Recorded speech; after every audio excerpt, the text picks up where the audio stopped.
There have been many evil people in history. Adolf Hitler, Joseph Stalin, Osama bin Laden, Joseph Mengele, Saddam Hussein, Genghis Khan, Bloody Mary Tudor, and so many more. But what makes a person evil? It is a question that doctors, lawyers, judges, psychiatrists, the FBI, and now Brodhead High School ponder on.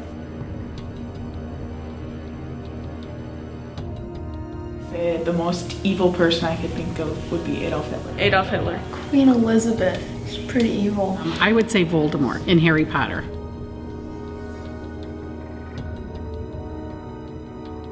Probably kill people. They have very biased opinions. They act really rashly and immaturely, mean and hypocritical, basically every situation. Taking things out on other people when they're like mad or upset, they take it out on other people. To harm other people, do something that's not right, and they know that it's not right for their own self-gain.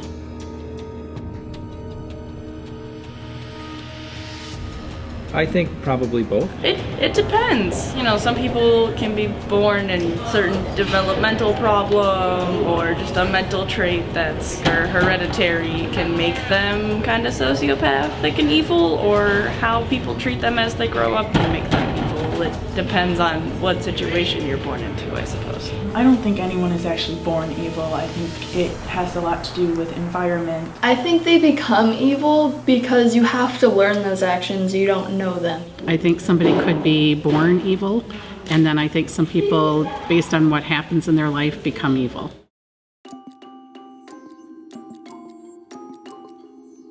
Without no evil, there would be no good. So there has to be evil to show the good.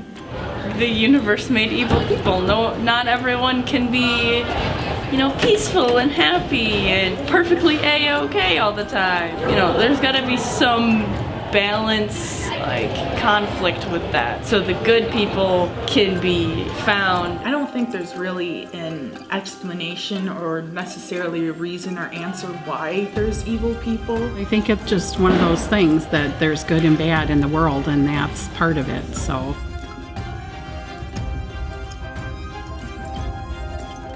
I suppose that depends on the level of evil, but probably a lot of times, yes. I would think so. Sometimes it's hard. It just depends on whether you have the energy and motivation to redeem yourself or not if you are evil.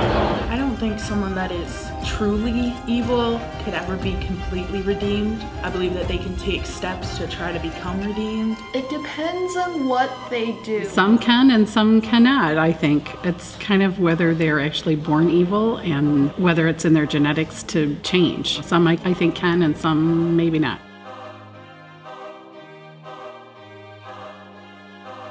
I think in most cases they have a general idea that they are evil, because if they understand the basics of right and wrong, they will know that they are making the wrong choice in most cases. Definitely, they know that they're evil, they know what they're doing, they know the mind games they're playing. Some do and some I do not think do, and the ones that don't think they're evil are the ones that I think cannot be changed, because you can't change something if you don't think you have the problem.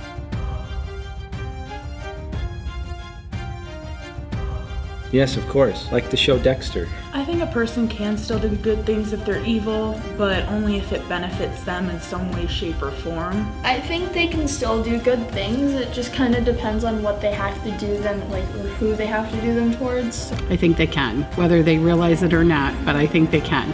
As you can see, everyone has a different opinion on what makes people evil, who evil people are, what they do, whether they are born or made, why there are evil people, whether evil people can be redeemed, whether evil people realize they are evil, and if an evil person can do good things.